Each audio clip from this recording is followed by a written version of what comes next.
사도신경으로 신앙고백 하나님께 드리시겠습니다. 나는 전능하신 아버지 하나님 천지의 창조주를 믿습니다. 나는 그의 유일하신 아들 우리 주 예수 그리스도를 믿습니다.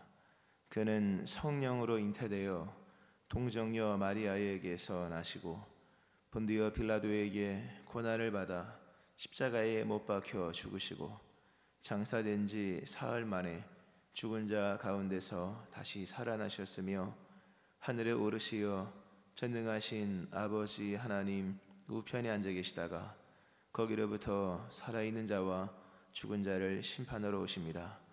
나는 성령을 믿으며 거룩한 공교회와 성도의 교제와 죄를 용서받는 것과 몸의 부활과 영생을 믿습니다. 아멘.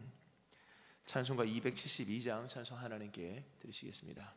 272장입니다.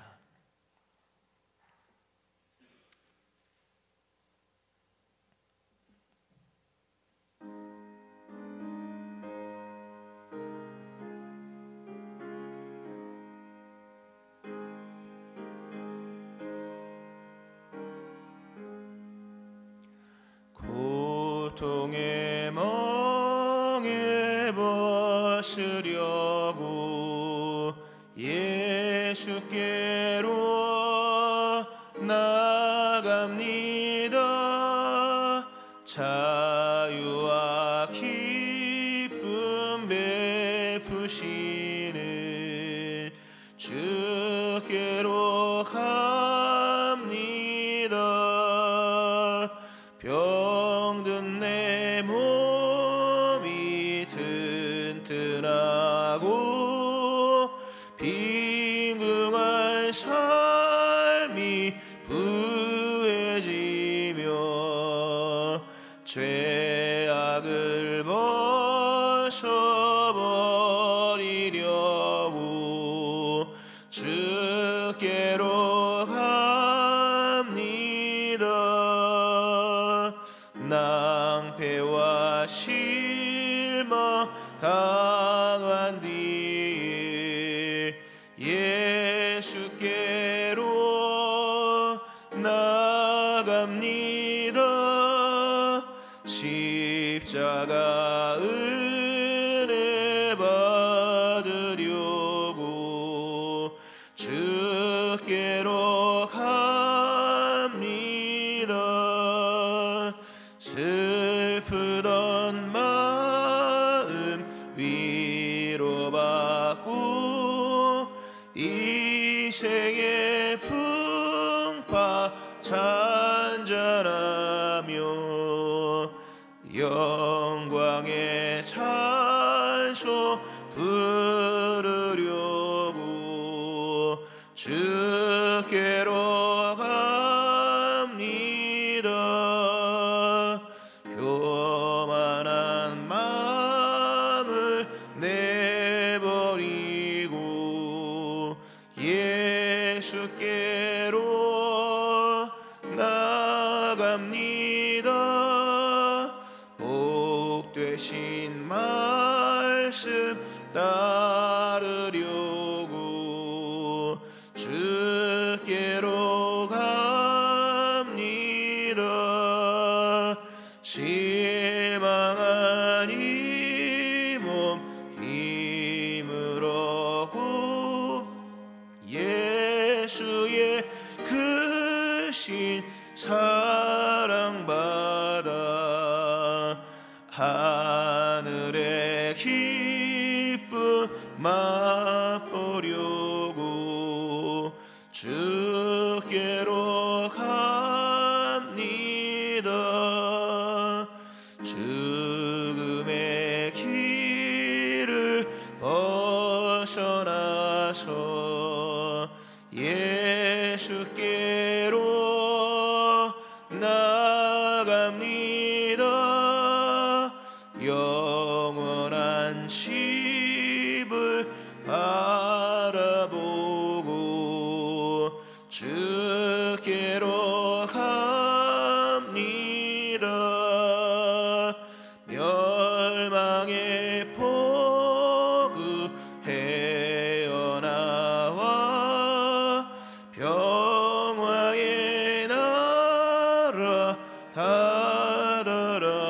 하소 영광의 주를 배우려고 주께로 갑니다.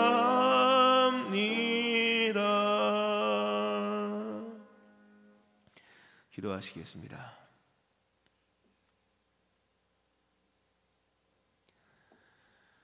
하나님 아버지, 우리로 하나님을 알게 하시고 하나님을 사모할 수 있게 하심을 감사드립니다. 우리의 심령의 가난함은 주님을 향한 것이며 우리의 의에 줄이고 목마름은 하나님을 향한 것이며 우리의 통함도 주님을 향한 우리의 마음인 것을 고백합니다. 오늘 하나님으로 배부르며 하나님으로 위로받으며 하나님으로 충만하게 되어지는 저희들 되게 하여 주옵소서. 오직 하나님만을 사모하고 하나님만을 기뻐하며 잠잠히 주를 바라보고 주의 행하신 그 위대한 일이 우리 안에 풀어지며 우리 마음이 뜨거워지고 또 오늘도 주를 위해 살기를 결단하는 거룩한 마음들이 일어날 수 있게 하여 주옵소서. 오늘도 주의 인도하심을 따라 사는 것이 우리 안에 바른 길임을 확신하며 오늘도 좁은 길, 또 때로는 어려운 가시밭길 같은 일을 할지라도 즐거이 기쁨으로 주님 바라보며 갈 수 있는 하루의 삶이 될 수 있게 하여 주옵소서. 성령의 충만함을 우리에게 허락하여 주심으로 우리의 소원과 영에 관한 모든 것들이 성령의 인도하심 속에 주님께로만 향할 수 있도록 하여 주시고 오늘도 말씀 안에 거하고 또 기도 안에 은총을 누리며 또 베푸시는 사랑의 손길들을 통하여 주를 만나는 귀한 삶이 될 수 있게 하여 주옵소서. 주를 향하여 입을 열어 기도하는 모든 이들마다 하나님의 은혜로 응답으로 채워주셔서 하나님의 신령한 응답과 역사하심이 하늘로부터 임하여 각 심령의 땅과 삶 가운데 임할 수 있게 하여 주옵소서. 오늘 수요일 밤 예배를 기억하여 주시고 또 금요 성령 집회 돌아온 주일 예배 가운데 임하시며 우리 모두도 이 시간을 준비하여 하나님께 예배할 수 있게 하여 주옵소서. 예물드린 심령들을 복되게 하여 주시고 새벽마다 내리시는 생명의 양식으로 저들의 삶을 풍족하게 채워주옵소서. 오늘도 말씀 속에 역사하시오며 감사드립니다. 예수님 이름으로 기도합니다. 아멘. 사도행전 5장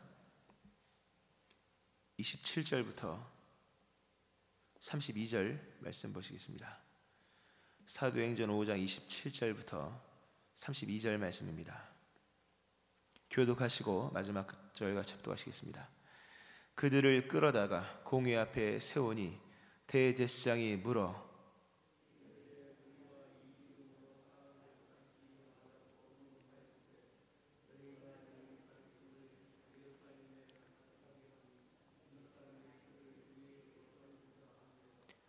베드로와 사도들이 대답하여 이르되 사람보다 하나님께 순종하는 것이 마땅하니라.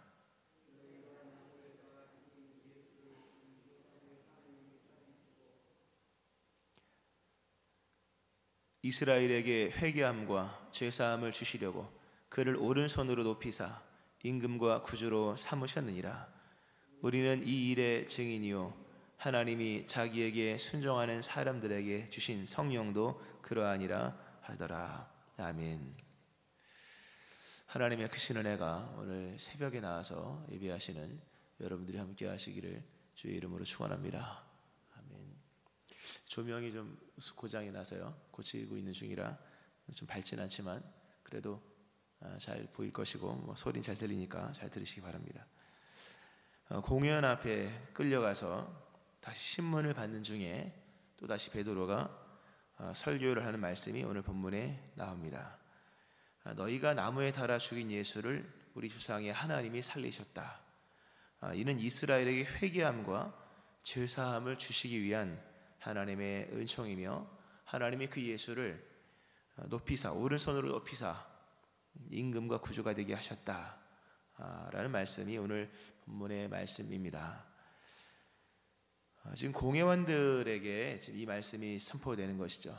사실 공회원들은 그들의 심령의 상태로 봤을 때 그들은 땅 끝에 있는 그 어느 누구보다도 강팍한 사람들입니다.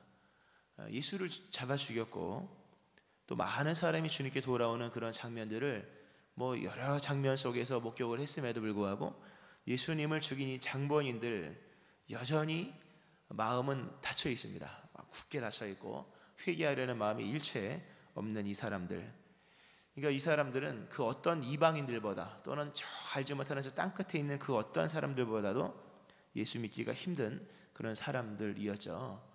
이미 그럼에도 이 정말 영적인 땅끝이죠. 지리적으로는 가장 가까운 예루살렘이니까 그렇지만 영적으로는 완전히 멀리 하나님의 심판을 받아 마땅한 폐역하고 완고하고 회개하기를 싫어하는 이들에게 하나님께서 거듭거듭 정말 강하게 회개의 은총을 허락하십니다. 하나님은 이런 장면을 보더라도 사실 이 사람들만큼은 하나님이 은총의 자리에서 유보를 시키고 그리고 심판으로 그냥 내닫게 하실 수도 있는 것임에도 불구하고 하나님은 이러한 죄인마저도 회개할 수 있도록 은혜의 기회를 주신다는 사실을 우리는 기억을 해야 됩니다. 하나님께서 사랑하지 않는 사람은 아무도 없습니다. 하나님은 모든 사람을 사랑하시고 그 하나님의 사랑은 모든 것을 포기하고 사랑하는 겁니다. 하나님은 만약에 여기서 하나님의 바른 이성과 바른 선택과 바른 분별을 가지고 행하셨다면 자신의 독생자 예수님을 나무에 달려 죽게 한 가장 처참하고 가장 흉악한 죄인을 죽이듯이 그렇게 예수를 죽인 이 사람들에게 하나님께서 은혜를 베푸실 리가 없는 거죠. 하나님께서 이런 악질들에게 이런 회개의 말씀, 죄사함의 은총을 베푸신다고 하는 것은 하나님은 실로 사랑이시다.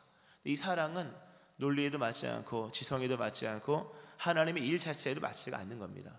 하나님은 어찌 보면 가장 어리석은 일을 행하시는 것이며 가장 불합리적인 일을 행하는 것입니다. 그것은 하나님이 사랑 하나를 으뜸으로 두셨기 때문입니다. 원래 사랑에는 이유가 없는 거잖아요. 사랑에 무슨 합리가 있고 사랑에 무슨 조건이 있습니까? 사랑하니까 모든 게 그냥 거기에 다 함몰되는 거죠. 원래 사랑은 그런 거죠. 하나님께서 이렇게 공회원들마저도 이 죄인 중에 괴수, 사도 바울이 그 표현을 쓴 게 딱 맞습니다. 죄인 중에 괴수죠. 죄인 중에 괴수인 이들을 하나님이 사랑하시고자 하나님이 이들에게 사실 모든 것을 다 쏟아붓는 이런 장면이 본문에도 나옵니다. 하나님의 사랑은 이렇다는 거죠. 오늘도 우리에게 사랑을 베푸신다고 하는 것은 하나님이 모든 것을 다 포기하시고 내려놓으신 거예요. 말 같지도 않은 일을 행하시는 것이죠. 그러나 사랑하시기에 모든 합리와 모든 바른 선택을 다 포기하시고 하나님께서 우리를 사랑하셔서 우리에게 은총을 베푸시고 우리를 구원하시기 위해 하신다 하는 것을 우리가 좀 헤아려야 됩니다. 헤아리고요. 하나님께서 이들을 사랑하셔서 이들을 건지시기 위하여 말씀을 전하십니다. 근데 이들도 결국 이들도 구원을 받기 위해서 이들도 그 하나님께서 이들에게 하나님 내미신 손길은 똑같다는 거죠. 여전히 그리스도 예수의 십자가 죄사함의 은총을 내미셨다. 그러니까 하나님은 동일하십니다. 동일하심은 그분의 변치 않으신 뿐만 아니라 하나님의 구원하심의 방식도 누구에게도 뒤바뀌어지지 않는다는 거죠. 3,000명이 돌아올 때도 베드로는 이 설교를 했고 5,000명이 돌아올 때도 베드로는 이 설교를 했고 오늘 공회원들이 돌아오는 방법도 이 설교를 통해서만 가능하다. 우리는 설교 말씀을 들으면서 막 귀를 막는 경우도 있고 나중에 스테반 집사님도 막 귀를 막잖아요. 귀를 막고 또 다른 설교를 찾아봐도 언제나 구원의 메시지는 회개함과 죄사함밖에 없다. 예수님을 임금과 구주로 삼는 것밖에 없다는 거예요. 다른 복음은 없는 거예요. 다른 구원자가 없다는 것은 다른 복음은 없고 우리를 살리는 생명의 말씀, 우리가 앞부분에 이 생명의 말씀을 모든 백성에게 말하라. 사람을 살리는 생명의 말씀은 이 말씀 이외에 다른 말씀은 없는 거예요. 오늘날 우리가 예수 믿고 난 이후에 이 얘기 저 얘기 많이 이제 듣고 또 다른 말씀을 많이 사모하지만 정말 인간에게 가장 필요한 말씀은 어느 때든 이 31절, 30절, 31절, 32절 이외에 다른 말씀은 없다 하는 겁니다. 하나님이 공회원들에게 내미신 말씀의 손길도 동일하다. 회개와 제사함. 너희들도 용서받을 수 있는 기회, 구원받을 수 있는 기회를 하나님이 지금 주신다. 하나님은 이렇게 영적으로 땅끝인 너희들에게도 복음을 전하시는데 그런데 너희들에게 주시는 메시지는 그들과 그리고 엊그저께 구원받은 그 5,000명과 그리고 이 사람들 너희들과 다 똑같은 방식이다. 우리도 마찬가지. 다른 복음은 없습니다. 오직 그리스도 예수를 나의 구원자로 영접하는 것 이외에는 구원은 없습니다. 그러나 누구든 간에 공의원같이 죄인 중에 괴수요, 영적으로 봤을 때 믿지 않을 것 같은 저 땅끝에 맨 마지막 사람인 것 같은 그 누구일지라도 회개하고 주께로 돌아오면 하나님은 다 용서하신다는 겁니다. 그 말도 되지 않는 얘기예요. 저 사람이 어떻게 예수를 믿고 구원에 이르를까? 하나님은 그 일을 그렇게 행하시기로 하셨다. 오늘도 하나님은 우리들에게 이 은총을 베풀기를 원하십니다. 이 회개함과 죄사함의 은총 받는 여러분 되어지기를 주의 이름으로 축원합니다. 이 회개함과 죄사함, 결국 이 구원의 방법을, 구원의 복음을 전합니다. 그 구원, 어떻게 구원을 받을 수 있는가? 어떻게 하면 씻음 받을 수 있는가? 그것은 30절, 31절에 나오는 거죠. 31절이 일단 중요하죠. 이스라엘에게 회개함과 죄사함을 주시려고 그를 오른손으로 높이사 임금과 구주로 삼으셨다. 하나님께서 예수님을 임금과 구주로 삼으셨다. 왜? 우리에게 회개함과 죄사함을 주시려고. 그리고 앞부분에 31절에 보면 부활에 관한 얘기하는, 너희가 나무에 달아 죽인 예수를 우리 조상의 하나님이 살리셨다. 우리가 구원을 얻기 위해서 하나님이 내미신 구원의 은총의 손길은 회개로서 우리가 받는 회개와 죄사함, 정말 중요한 얘기죠. 회개와 죄사함, 사실 별개 각각의 사건입니다. 근데 하나님이 두 개의 사건을 하나로 묶어주셨죠. 일단 회개에 대해서 보도록 하겠습니다. 회개란 무엇일까? 그러니까 우리가 하나님이 우리를 구원하시는 방법입니다. 어느 누구도 회개하지 않고서는 구원을 받을 수가 없습니다. 그러니까 회개. 사실 이제 회개라고 하는 것을 우리는 이제 회개를, 죄를 고백하는 것을 회개라고 얘기하지만 그건 자백적 차원에서의 회개고, 회개는 길을 가는 겁니다. 돌이켜서 길을 가는 거예요. 어디로 가야 됩니까? 예수께로. 우리가 조금 전 예수께로 고통의 멍에 벗으려고 예수께로 나아갑니다. 주께로 갑니다. 이게 회개인 거예요. 우리가 회개를 단순히 죄를 자백한 것으로만 이제 흔히 우리 그렇게 하지 않습니까? 그러나 그것은 자백입니다. 실상은 물론 자백 속에서 죄사함, 죄를 용서해 주시지만 회개는 보다 더 근본적인 구조적인 얘기인 거예요. 누가복음 15장을 보면 너무나도 귀한 회개의 한 장면이 나오죠. 탕자의 비유죠. 탕자가 살 수 있었던 비결은 돼지 우릿간에서 내가 하늘과 아버지께 죄를 지었다. 거기서 통에 자복하고 눈물 뿌려 자신의 죄를 인정해서 산 게 아닌 거예요. 돼지 우릿간에서 그가 그러잖아요. 내가 여기서 죽여 죽는구나. 내 아버지 집에는 양식이 풍족한 풍분이 얼마나 많은가. 하면서 이제 뭐 아버지께도 죄를 짓고 하나님께 죄를 짓고 그런 얘기를 하는 거잖아요. 사실 거기서 1차적으로. 근데 거기서 백날 해봤자 자백은 있을 수 있어도 생명은 얻지 못하는 거예요. 그가 살 수 있었던 비결은 그렇게 마음을 돌이키고 뜻을 돌이켜서 어떻게 아버지께로 왔기 때문인 거예요. 아버지께로 가니라.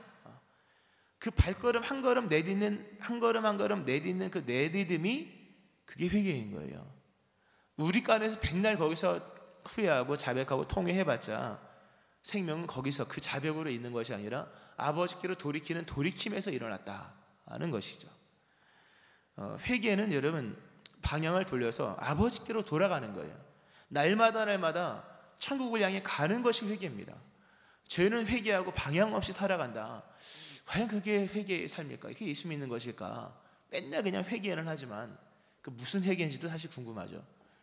정말 회개라고 하는 것은 대상을 향해 가는 걸 말하는 거예요. 날마다 믿음의 길을 가는 거예요. 천국을 향해 가는 것이고 하나님께로 가는 것이지 단순히 방향도 없이 향방도 없이 선과 악의 개념 속에서만 내가 선 앞에서 악인이고 거룩 앞에서 흠 있는 자로서 그렇게 자신의 허물과 죄를 열거하는 것으로만 회개를 삼으면 안 된다는 겁니다.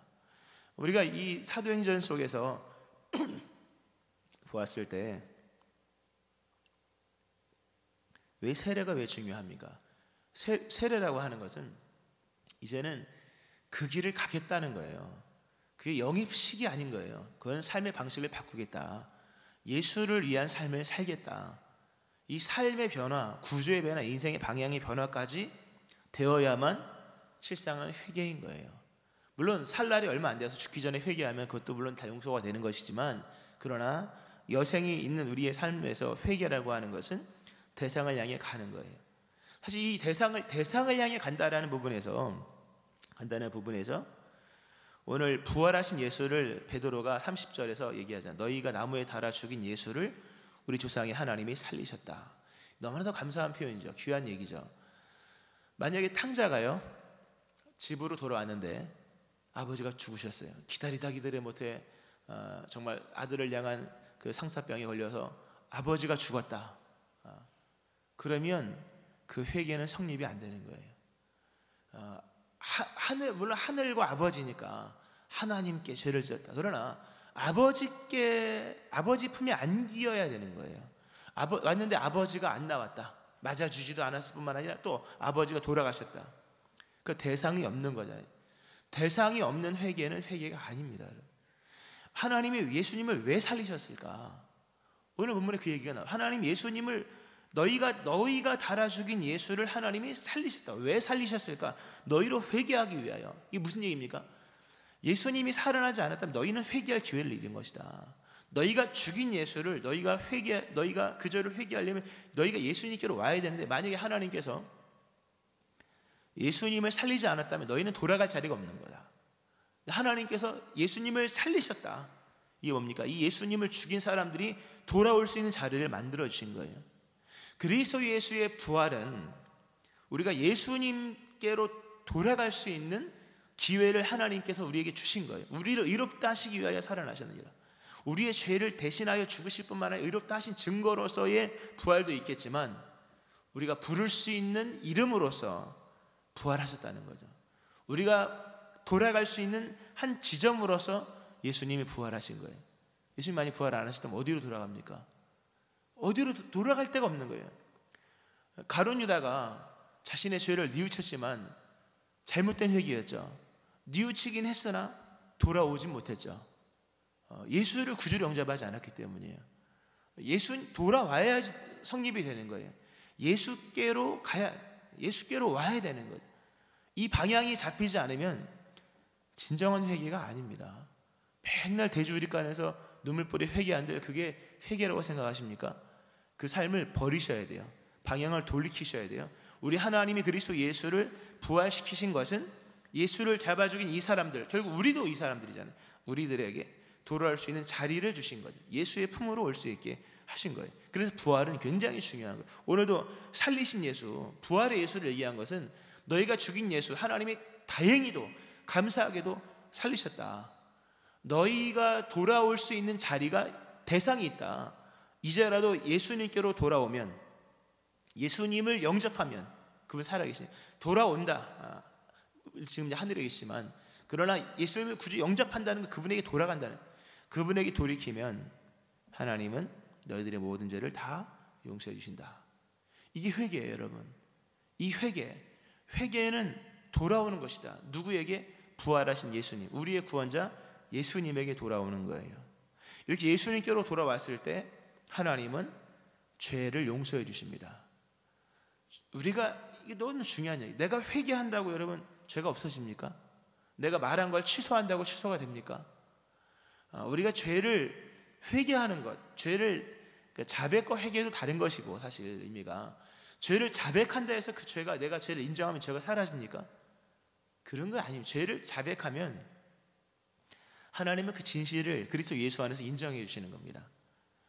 죄를 자백한다는 게 나는 죄인이야가 아니라 그리스도 예수 안에서 죄를 자백해야 되는 거예요. 그리고 예수님이 나의 죄를 대신하여 죽으셨다는 것을 인정하고, 나의 죄를 인정하는 것이요, 동시에 그분의 대속을 인정하는, 그렇게 죄를 회개할 때에 하나님은 그 죄를 용서해 주시는 거예요, 우리에게. 그러니까 내가 죄를 자백한다고 해서 죄가 없어지는 게 아니라, 내가 죄를 자백할 때, 예수님께로 돌아올 때 하나님께서 우리의 죄를 없애주시는 거예요. 사해주신다. 그러니까 하나님께서 우리의 모든 죄를 다 용서해 주신다는 거죠. 그렇게 해서 죄가 없어지는 거라 하는 겁니다. 그러니까 어느 누구도 예수님께로 돌아오지 않고 죄를 백날 후회하고 회개해도 그 죄는 없어지는 게 아닙니다. 그 죄값은 여전히 살아 있다고 하는 거죠. 그러나 예수께로 돌아와서 죄를 자백하고 죄의 길에서 떠나 우리의 회개의 대상이신 돌이킴의 표대이시고 우리의 가야 할 방향이 되신 그리스도 예수께로 돌아오고 그 길을 가는 모든 사람들, 그리고 그렇게 살기로 다짐하고 세례받고 나가는 사람들은 하나님께서 죄를 사해 주시는 겁니다. 여기서 중요한 게 하나 있습니다. 예수 그리스도를 영접한다고 하는 것이 단순히 주님께 돌아온다, 그 지점으로 돌아온다는 것만을 의미하는 것만이 아니라 오히려 보면 예수님을 임금과 구주로 여겨야 된다. 하나님께서 예수님을 높이십니다. 그래서 임금과 구주로 삼으셨다. 예수님을 영접한다고, 예수님께로 돌아와 회개하고 영접한다고 하는 것은 그분을 나의 임금으로 삼는 겁니다. 예수님을 나의 통치자로 삼는 거예요. 제멋대로 산다고 하는 것은 우리가 정말 깊이 있는 생각을 많이 해야 됩니다. 정말 우리가 회개한 사람일까? 정말 회개는 한 걸까? 회개가 이런 걸까? 회개하고 참 또다시 옛사람으로 돌아가고 또다시 막 엉망으로 살고 자기 멋대로 그냥 하고 싶은 대로 하고 그리고 구원을 바라는 게 과연 맞을까? 여러분 맞다고 생각하십니까? 그런 게? 그건 하나도 안 맞는 얘기인 거예요. 우리가 성경이 너무 관대해요. 성경 해석이 너무 이렇게 빗나간 관대함들이 많은 거예요. 예수님을 임금으로 삼아야 되고 예수님을 구주로 삼아야 돼요. 예수를 나의 구주 삼고 구주로 삼을 뿐만 아니라 그분을 나의 임금으로 삼아야 돼요. 그러니까 그분의 통치 아래에만 있어야 되는 거예요. 그분의 인도하심 아래만 가야 되는 거예요. 예수님이 원하시는 삶의 모습으로 살아가야 하는 거예요. 물론 넘어지고 부족하죠. 인간이기 때문에. 우리 회개했어도 본성은 살아있잖아요. 물론 성령이 주도하시니까 거듭난 본성도 있는 것도 있지만 양자의 끊임없는 싸움이 있는 거잖아요. 넘어지고 쓰러질 때가 있는 거지만 그러나 그것은 연약해서 넘어지고 부족해서 쓰러지는 것이지 근본의 어떤 이 근본적 타락이 있는 건 아니잖아요. 우리가요.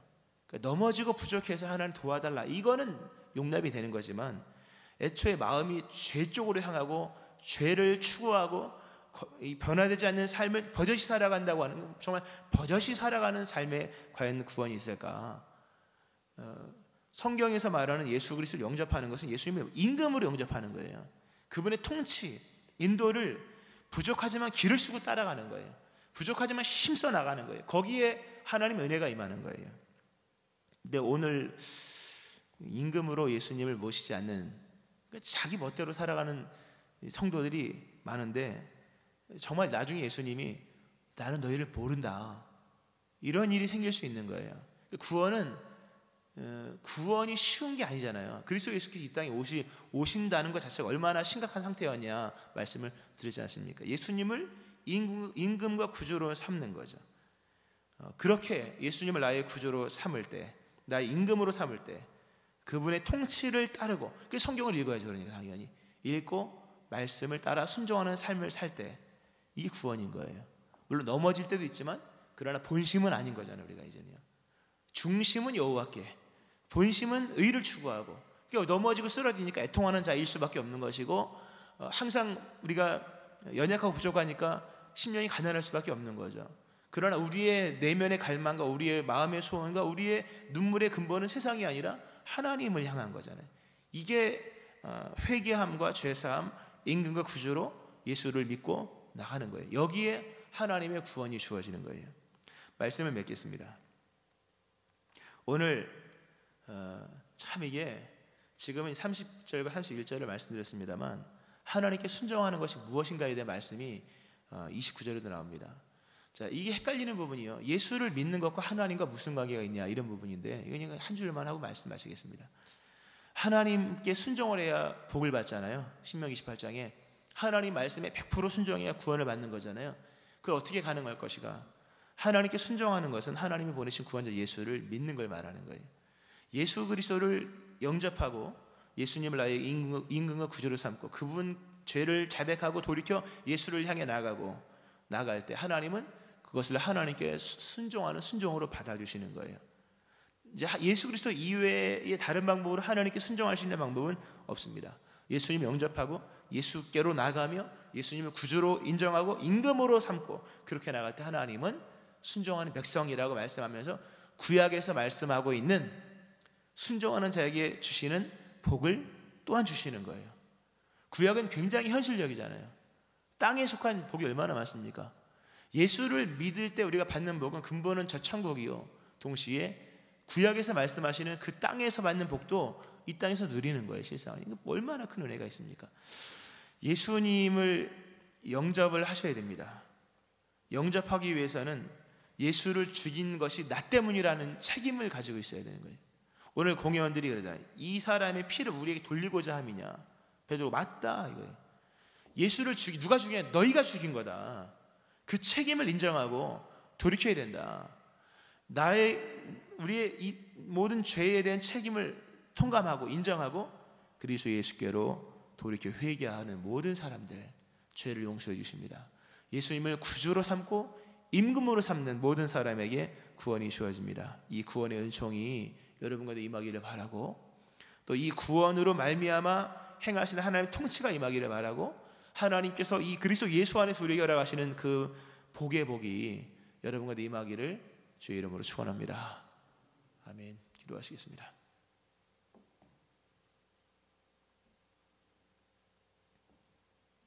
하나님 아버지, 회개함과 죄사함, 그리스도 예수를 영접하는 것에 대한 말씀을 들었습니다. 하나님, 어느 누구도 이 복음 이외에 다른 복음으로 구원을 받을 수가 없으며 어느 누구도 이것 이외에 다른 것으로는 하나님의 백성이 될 수가 없습니다. 회개함과 죄사함, 그리스도 예수께 돌이키는 것, 죄를 자백하고 예수께로 나아가는 것, 그러한 삶을 사는 것, 그 믿는 믿음 안에 그리스도 예수의 세계 속으로 영입되어 나아가는 이런 회개, 그러한 자에게 허락하시는 죄사함의 은총 우리가 모두 누릴 수 있게 하여 주옵소서. 예수를 구주로 영접하는 것보다 더 우선하여 예수님을 나의 임금으로 영접하고 모시는 것인데, 오늘 예수님을 구주로 영접할 뿐만 아니라 예수님의 인도하심을 따르며 통치 아래 거하는 백성들 될 수 있게 하여 주옵소서.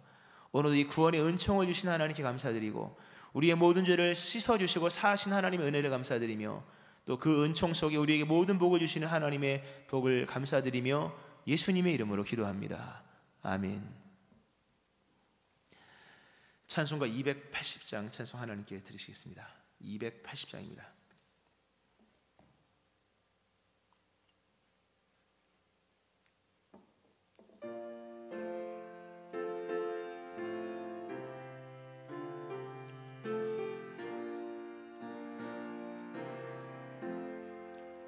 천부여 의지옵소서. 손들고 옵니다. 주 나를 외면하시면 나 어디 가리까. 내 죄를 씻기 위하여 피 흘려 주시니 회개하는 마음으로 주 앞에 옵니다. 전부터 계신 주께서 영축을 죄인을 보혈로 구해 주시니 그 사랑 한없네. 내 죄를 씻기 위하여 피 흘려 주시니 곧 회개하는 마음으로 주 앞에 옵니다. 나 예수 의지함으로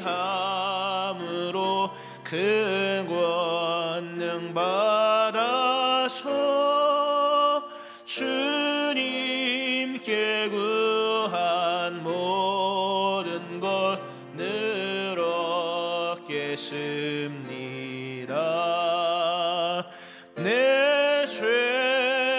되시기 위하여 피 흘려 주시니 곧 회개하는 마음으로 주 앞에 옵니다. 아멘.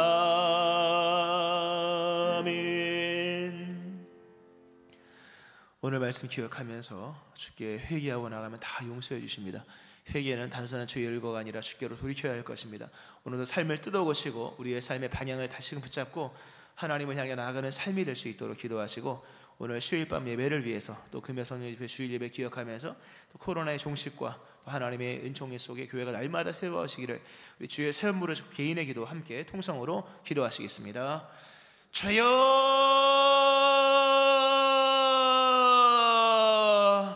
주여,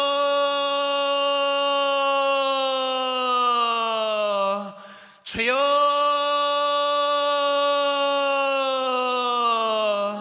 하나님 아버지 감사합니다. 귀한 생명의 말씀으로 손 내미시는 하나님, 귀한 생명의 말씀으로 찾아오시는 하나님, 하나님의 은혜로 말미암아 우리가 살아갑니다.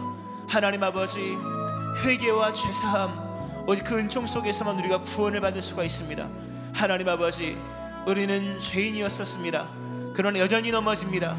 하나님, 우리가 허물과 죄가 하나님 우리 안에 있음을 또한 고백합니다. 하나님 아버지, 우리가 죄를 고백할 뿐만 아니라 우리의 삶을 돌이켜 하나님께로 나아가기를 원합니다. 우리가 우리의 죄의 자리에 안주하지 않기를 원합니다. 우리가 많은 죄를 짓고 자백하지만 우리의 삶에 변화가 일어나지 않으므로 진정한 회개가 없이 자백으로 끝날 때가 참으로 많습니다. 하나님, 죄를 자백할 때 용서하시며 우리가 주께로 돌아올 때 맞이하시는 주님, 오늘 우리의 모든 죄를 자백할 뿐만 아니라 주님께 돌아와 나아갈 수 있게 인도하여 주시옵소서. 주님께 돌아와 회개할 수 있도록 하나님 인도하여 주시옵소서. 하나님 아버지, 악한 길에서 떠나 의의 길로 나아갈 수 있게 도와주시고 우리를 위해 죽으시고 부활의 그리스도 예수께로 나아갈 수 있도록 하나님 인도하여 주시옵소서. 하나님 아버지, 우리가 이 방향을 잡지 못하여, 우리가 이 삶의 목적을 잡지 못하여 하나님 죄를 깨닫고 회개는 하지만 여전히 죄 가운데 살아가는 자인 것을 고백합니다. 죄를 자백할 뿐만 아니라 그 죄에서 떠날 뿐만 아니라 향방 있는 모습으로 주님께로 행할 수 있게 하여 주옵소서. 저 천국을 향하여, 하나님 계신 은혜의 보좌 앞을 향하여, 그리스도 예수께서 계신 그 하나님의 나라를 향하여 나아가는 저희를 되게 하여 주시옵소서. 우리의 삶에 향방 있게 도와주시고 우리의 삶에 방향 있게 도와주시고 죄에서 떠날 수 있게 도와주시고 우리의 삶의 모든 삶의 구조를 변화시킬 수 있게 하여 주시옵소서. 진정한 회개가 일어나기 원합니다. 믿음의 길을 가는 자로 이어지기를 원합니다. 하나님 아버지, 우리 모두가 주님께 나와 회개하고 이제 그 하나님 원하시는 믿음의 길을 갑니다. 믿는 자로 살게 하여 주시옵소서. 믿음이 믿음으로, 하나님 믿음의 행함으로 믿음의 길로 나타날 수 있게 하여 주시옵소서. 하나님 아버지, 깨어있는 믿음을 주시고 근신하는 믿음을 주시기 원합니다. 오늘 이렇듯 회개하는 모든 사람들의 죄를 다 사하시는 하나님 감사합니다. 하나님의 죄사함의 은혜로 말미암아 우리가 의롭다 칭함받으며 하나님의 죄사함으로 말미암아 우리가 하나님의 거룩한 백성이 되며 하나님의 죄사함으로 말미암아 의롭게 됩니다. 하나님, 우리에게 의를 입혀주셨고 가락지를 끼워주셨고 신의 신을 신겨주셨습니다. 하나님 발에 신발을 신겨주셨습니다. 감사드립니다. 이제는 예수님 임금과 구주로 삼고 나아갈 수 있게 도와주시옵소서. 오늘도 하나님 아버지, 회개하는 자에게 은총을 베풀어 주시고 오늘도 하나님을 구하는 모든 사람들 가운데 임하여 주셔서 하나님 약속하신 백성들의 열어가신 강건함과 치유와 회복과 삶의 풍성함들을 허락하여 주시옵소서. 교회를 부흥시키시며 세우시는 거룩한 역사 허락하여 주시옵소서. 감사합니다. 주님, 영광받아 주시옵소서.